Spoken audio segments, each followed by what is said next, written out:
Hoxe é un día desos emocionantes dentro do traballo que fai a CEMA para a conservación da fauna mariña, xa que temos con nós dous exemplares de tartaruga mariña común da especie careta careta que levan unhas cantas semanas con nós no seu proceso de recuperación e hoxe tocalles voltar ao mar.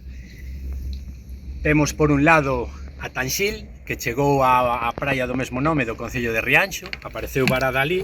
Gracias á colaboración cidadana e á rápida chamada podemos establecer o protocolo de asistencia de forma rápida para poder recuperala e trasladalas ao noso centro de Nigrán.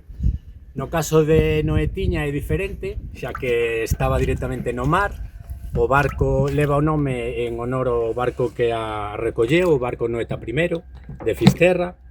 Estaba en superficie abollando quieta e tamén, grazas a esa colaboración que tanto estimamos e agradecemos, en especial a Jenny, a patrona do barco, puidemos tamén recollela e despois de varias semanas en recuperación, hoxe toca devolvelas ao mar.